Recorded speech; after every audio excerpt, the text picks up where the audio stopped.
about this place? You know, it's, how many deaths have occurred here? What kind of things have happened? A little bit of the background, what's happened here. Well, the former West Virginia Penitentiary was in operation for 129 years. It was established in the year 1866 and was in operation up until the year 1995. And in the 129-year history this prison was in operation, there were a total of 998 documented deaths inside these walls. That's documented. That's documented.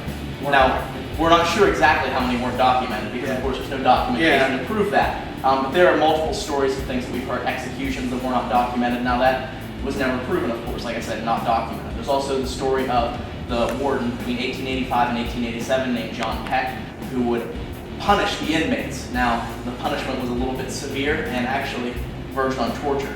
And inmates died from that torture.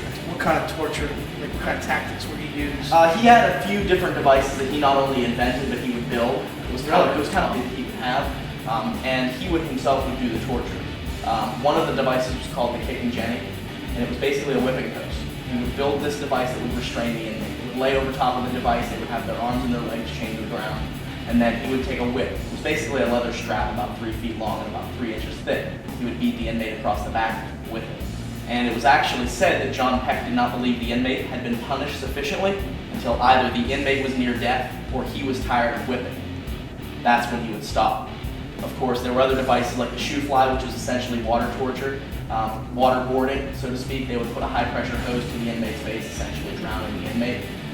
And they would do that multiple times until they felt the inmate was sufficiently punished. And of course, all the inmates in the prison knew that this would happen if they would act out, right? Right, exactly. Did it stop them from acting out? For the most part, yeah, I kind of say it would. But the problem was the tortures. The torturing would happen under the discretion of Peck and the officers. So it would be some of the most ridiculous things that they would be punished for. You know, stepping out of line, talking back. They would be tortured almost to death for the smallest offenses. And actually, the reason that this story broke was because the assistant superintendent, which was like the deputy warden back then, went to a newspaper, the Cincinnati Enquirer, and said, Peck is torturing these inmates. And they even asked him, they said, well, what would they be tortured for? And he said that it was basically nothing. So what made him come out and speak was that an inmate talked back to an officer. Peck brought that inmate into Wilkerson's office, Wilkerson's personal office, and tortured this inmate almost to death, bent over the desk, whipping him across the back. That was when Wilkerson said enough's enough, went to the newspaper, and the newspaper asked him how many inmates were tortured. Well, he didn't have an answer for that off the top of his head. He said they were too numerous to count. Well, then they asked him how many inmates died from this torture. And he said he had a list of the names of the inmates that died from the torture, which never actually were found. But he said this list, he couldn't remember them without the list. So he basically gave a rough estimate. And the rough estimate he gave was that for the 14 months that Peck was torturing the inmates, at least 2 inmates died every month.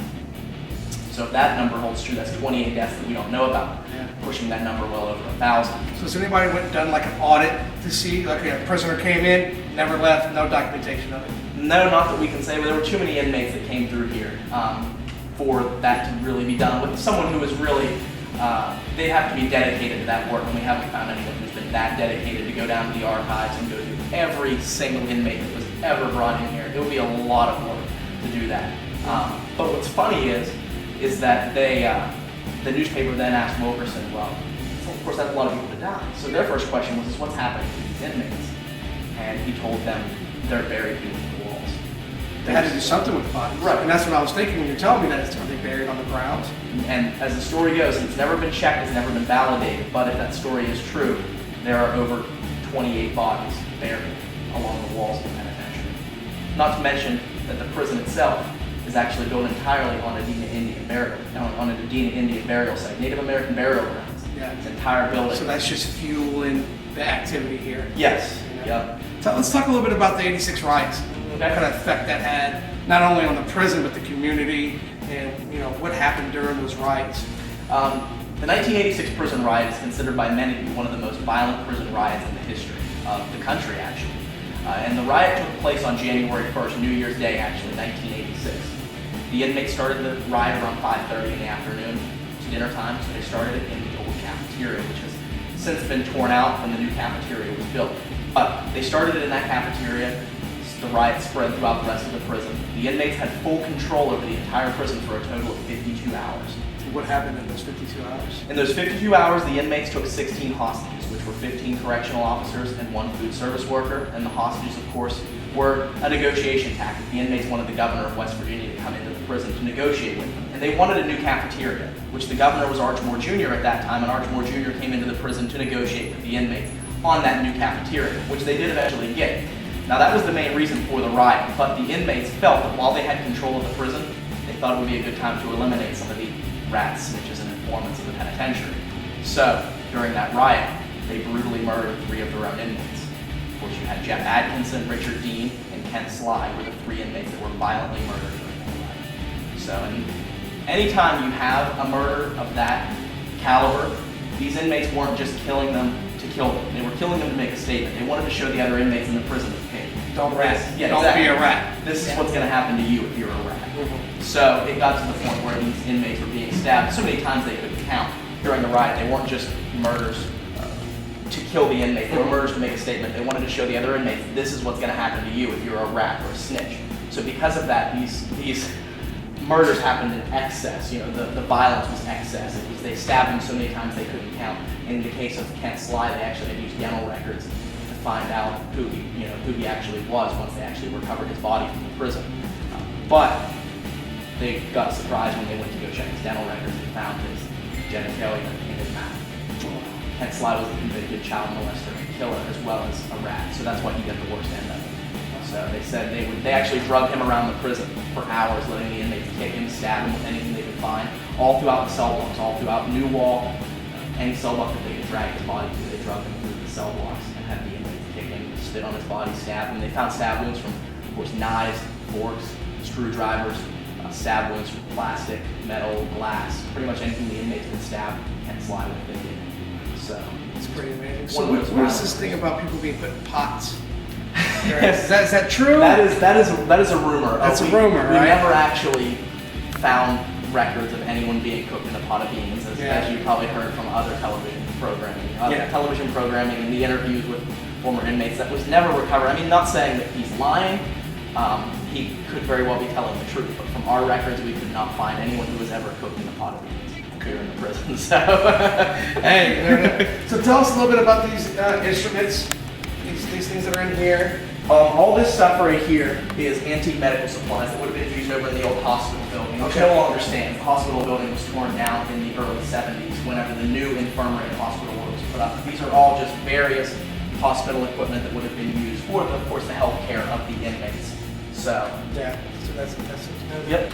And these aren't recreations. These are actual shanks that were either recovered in the prison after it closed, or weapons that were donated back to the prison by former officers that worked here who had confiscated them off of the inmates, or even stuff that had been donated back from the state after they were confiscated off the inmates. Where are these guns from?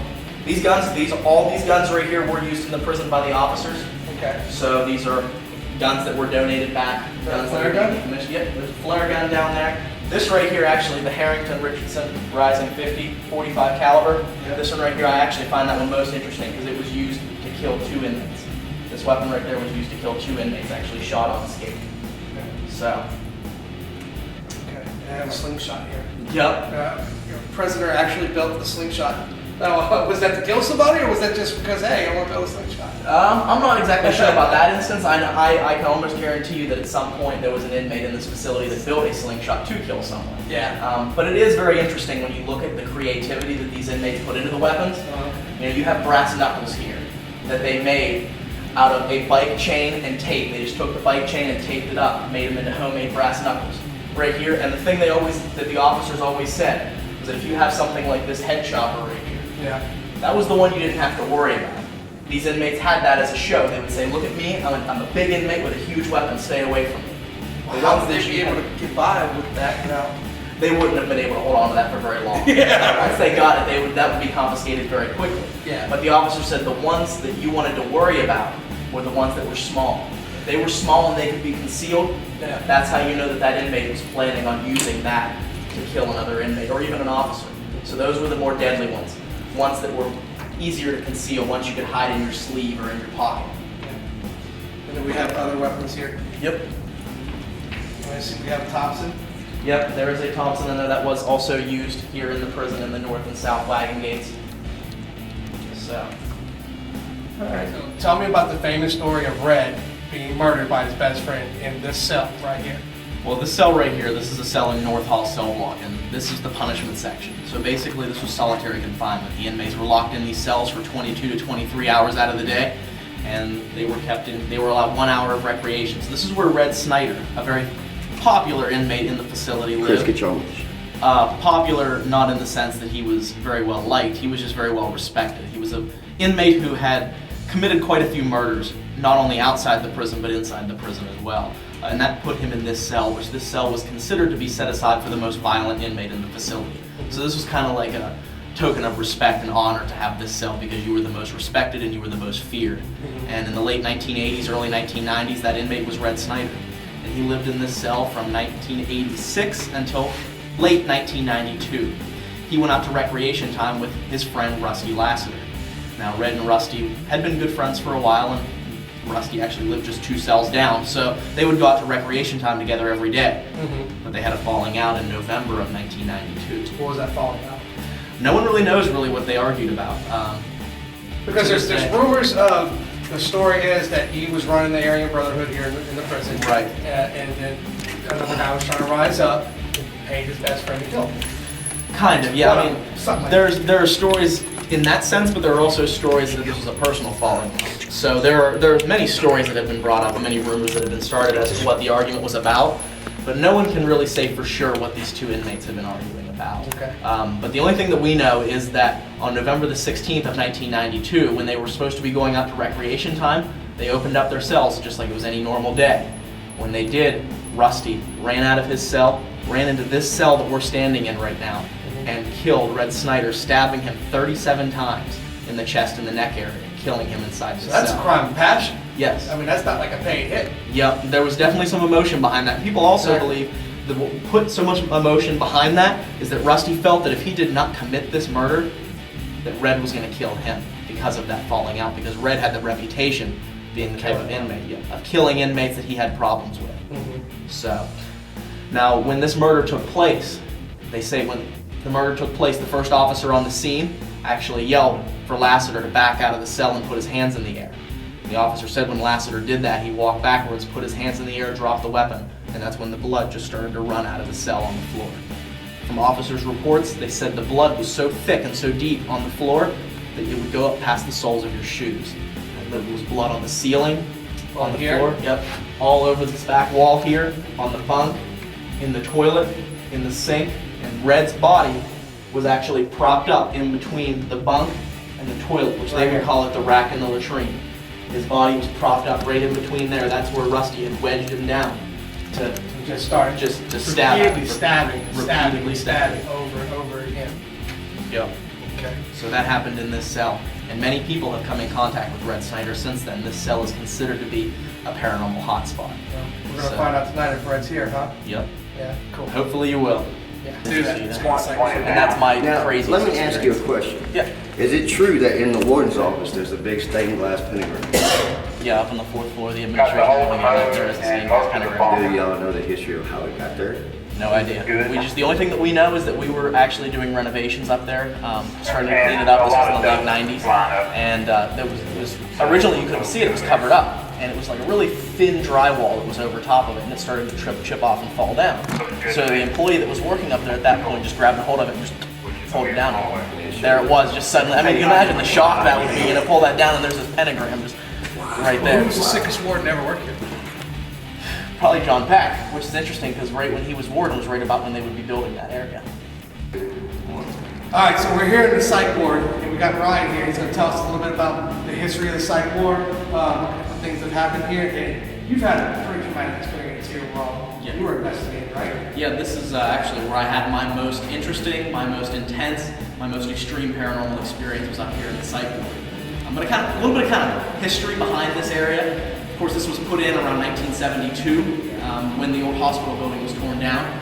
This area was then made into the SPU, which is the Special Psychiatric Unit, also called the Psych Ward. Now, this big open room that we're standing in right now at one time was lined with beds. And when it was lined with beds, this is for, of course, the inmates that were considered to be criminally insane. So There was no wall separating, nothing. It was just putting a whole bunch of people in a room and putting a bunch of beds. yes, in this room. Now, in another room there are psych cells, but those were kept for the inmates when they got out of control. They were put them in the psych cells, which I'll show you here in a minute. But there were some inmates, even though they were kept in these beds, there were some inmates that had to be restrained. They had to, yeah, I heard that. They came from like over Yeah, here. It sounded like it came from over here. I think it's windy. There may be a loose window. So it's the wind coming through. But you do get a big creepy I got a vibe. camera set up. It's causing us to stay on like high alert. Down here, You yeah. can feel it. We're just down in one of the cell blocks and we felt completely fine. We come up here, it's a whole different vibe up here. Oh, yeah, for sure. I mean, so how many documented deaths, attacks, fights, I mean, what are all stories that happen here to cause maybe this type of energy? Right. As far as the documented deaths up here, as far as the organization that I work for, we've not been able to find an exact number of inmates that have died up here. We do know inmates have died up here, mostly by suicide, believe it or not. Yes, from... Is that it? Yeah. What is going on? this window. I mean, did that come from here too? That's a loose window. It sounds like this. Yeah, that's probably it. We don't know. I mean, it could be that, but we keep getting interrupted. So a lot of the things, died from suicide. Yes, quite a bit. That could be the reason the energy is so much different. Yeah. It's a lot of torment, misery. So, okay, show me where, you had your profound experience at. Where was it at? It was actually right out here in this big open room in the psych ward. Okay.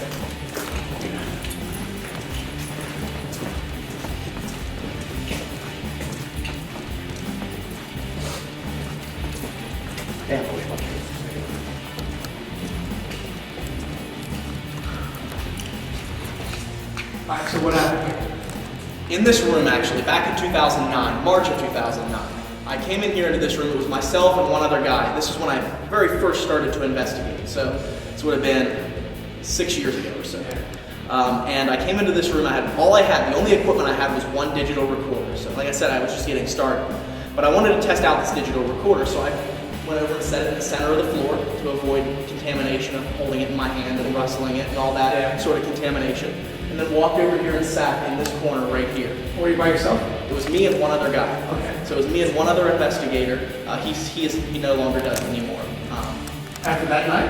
After that night, he no longer does it anymore. Okay. And you'll hear why. All right. So we sat down in this corner, and I began to ask questions. He was kind of just sitting there silently taking in the environment, doing a normal EVP session. But it was about 1 minute and 30 seconds after we sat down in that corner, we both heard a sound that sounded like someone walked into the center of this room and fired off a shotgun. I mean, it was so loud, we felt the walls vibrate with the sound. It was definitely inside this building, inside this room. It actually, at that point in time, I had hair, and I felt the hair move on my head. You ever heard something so loud that it actually moves your hair? Yeah. That was what happened, but the scary part was there was no source for this sound. No one was in here with a gun. Sounded like a shotgun. It sounded like a shotgun. So like somebody had walked in here and they just hit a shotgun. What kind of questions were you asking at the time? Normal questions. This was back when I first started, so it was a very, very basic EVP section. What is your name? What year do you think it is? What year did you die? That sort of stuff. Nothing specific about Do you the feel building. that it was residual? I do feel that it was Something residual. happened to where a guard came in here and fired off a shot during those times? I do feel it's very residual. And because it did not interact with us. It was No just intelligence. no intelligence at all. But it was the most extreme experience I've ever had as far as volume, sound, and actually being able to feel like the other side is right there. What's interesting is I had that recorder set up in the center of the floor when it happened. I captured that on the recorder. Yeah. Not only do you hear this blast, which broke one of the microphones on the recorder, mind you, that's how loud it was. It broke the microphone on the recorder. You also hear what sounds like a plastic and metal shotgun shell hitting the floor directly after. You hear tick, that sort of sound. You also hear a male voice in this recording, an EVP that was captured. Mind you, we didn't say anything. You hear the blast, the shotgun shell hitting the floor, and a male voice that says, what I think it says is, "I told you not to make a move." Wow. So, And to this day, over 6 years later, that's the most extreme experience. I do, I still have it. If you give us a copy of it, we'll put it in the thing. Yeah, I could. Great, man, that's great. But it's one of the most extreme experiences. And to this day, 6 years later, it still gives me chills to listen. What happened after curtain class? Did you go, oh, that was just run out of here? What was interesting was, I don't know how we kept our composure. We sat there for about Shock? 5-10 seconds afterwards. We kind of sat there and in silence until finally I mustered up the courage to say, is there anyone down there? And as soon as I kind of got validation that there was no one else up here, I stood up to go get my recorder.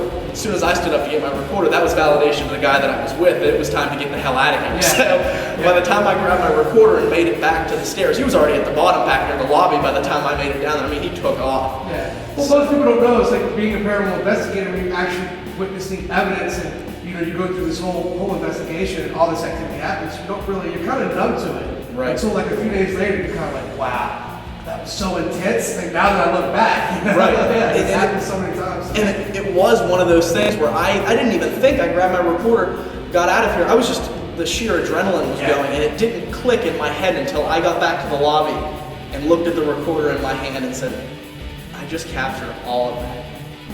And that was when it sunk in, and that's when I knew that that was something special. Looks like we got a fun night here tonight for you guys. Stay tuned.